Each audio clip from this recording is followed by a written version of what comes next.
Assalamualaikum warahmatullahi wabarakatuh.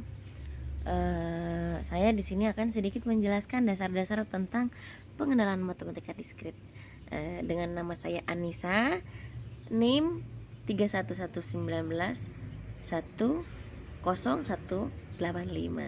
Dengan tujuan apa? Memenuhi tugas akhir semester antara mata kuliah matematika diskrit. Apa sih sebenarnya matematika diskrit itu? Di jurusan informatika, di jurusan komputer, tentunya kita harus mengetahui matematika diskrit itu. Karena kenapa? Matematika diskrit itu adalah landasan. Ibaratnya pakarnya matematika diskrit itu ilmunya,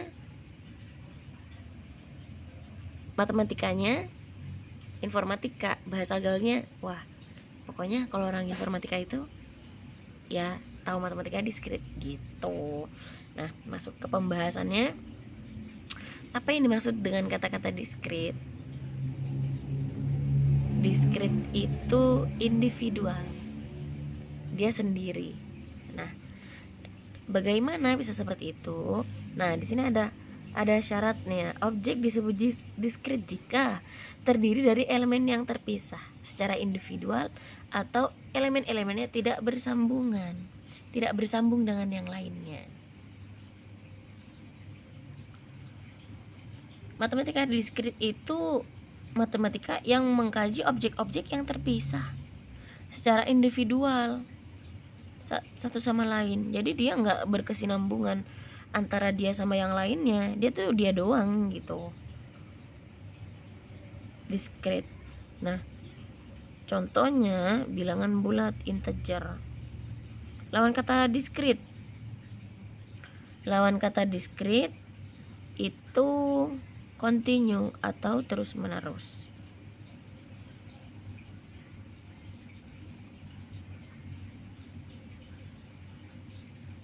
Contohnya bilangan real.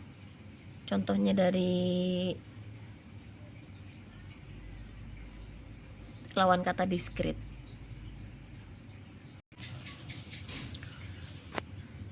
Mengapa harus matematika diskrit ya? Nah, di sini contohnya lagi matematika diskrit ya. Contoh diskritnya itu tersendiri. Yang sering kita lihat, sering kita jumpai itu komputer digital. Dia tuh bekerja secara diskrit. Nah, kenapa informasi yang disimpan dan dimanipulasi oleh komputer itu dia berbentuk diskrit? Matematika diskrit itu yang tadi saya bilang merupakan dasar dalam pendidikan informatika atau ilmu komputer. Jadi pakarnya ilmu komputer, pakarnya anak informatika itu adalah matematika diskrit. Beberapa materi matematika diskrit diantaranya adalah logika, logik, dan penalaran. Yang selanjutnya ada teori himpunan, selanjutnya relasi dan fungsi, ada induksi matematik, ada algoritma, ada teori bilangan bulat, ada barisan dan deret, ada teori grup dan ring, aljabar boolean, kombinatorial, teori peluang diskrit, fungsi pembangkit, teori graf, pohon, kompleksitas algoritma, otomata, dan yang terakhir relasi recurrence. Di sini saya akan sedikit menjelaskan di antara beberapa matematika diskrit ini, materi matematika diskrit. Nah, yang pertama ada logika. Saya akan menjelaskan beberapa saja karena pengenalan dasar, ibaratnya pengenalan apa sih matematika diskrit itu. Nah, yang pertama logika. Logika adalah ilmu yang membantu kita dalam berpikir dan menalar. Logika aja lah gitu loh. Nah, menalar artinya itu mencapai kesimpulan dari berbagai pernyataan. Contohnya di sini, jika ada mahasiswa teknik, maka Anda tidak sulit belajar logika matematika. Jika Anda tidak suka begadang, maka Anda bukan mahasiswa teknik, tetapi Anda sulit belajar logika matematika dan Anda tidak suka begadang, jadi Anda bukan mahasiswa teknik. Nah, apakah penarikan kesimpulan dari argumen itu benar? Iya, benar. Nah, gimana sih kita biar tahu itu benar apa enggak? Nah, itu untuk memahami argumen tersebut kita memerlukan alat bantu logika dong, ya kan? Nah, selanjutnya himpunan. Himpunan set adalah kumpulan objek-objek yang berbeda yang dapat didefinisikan dengan jelas. Objek yang terdapat di dalam himpunan tersebut disebut elemen, unsur, atau anggota. Himpunan digunakan untuk mengelompokkan objek secara bersamaan. Dalam matematika, himpunan juga merupakan pengertian pangkal tidak definisikan. Untuk memahaminya, himpunan sering diartikan sebagai kumpulan objek-objek abstrak atau konkret yang didefinisikan dengan jelas. Jadi, keanggotaannya harus jelas. Didefinisikan dengan jelas berarti himpunan itu dapat mengklasifikasikan objek dalam anggota atau bukan anggota himpunan itu. Selanjutnya ada matriks. Matriks adalah sekumpulan bilangan yang disusun secara baris dan kolom dan ditempatkan pada kurung biasanya atau kurung siku. Notasi yang digunakan seperti ini. Nah, matriks itu diberi nama dengan huruf kapital. Bilangan-bilangan pada matriks disebut entry matriks. Misalnya matriks di atas diberi nama matriks A, H. Nah, H dalam entry pada baris pertama dan kolom ke matriks mempunyai ukuran yang disebut ordo matriks. Ordo matriks dilambangkan dengan M dalam kurung M kali N.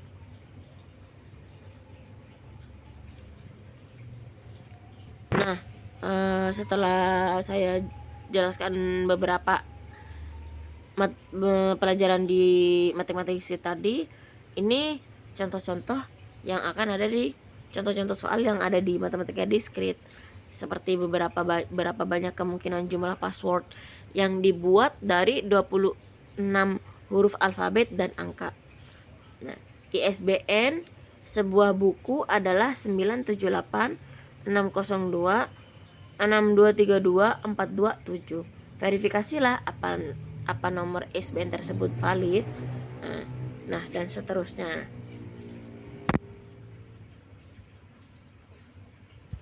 Selanjutnya alasan mengapa harus mempelajari matematika diskrit. Ada beberapa alasan. Yang pertama, mengajarkan mahasiswa untuk berpikir secara matematis, mengerti argumen matematika, mampu membuat argumen matematika. Contohnya, jumlah derajat semua simpul pada suatu graf adalah genap, yaitu 2 kali jumlah sisi pada graf tersebut.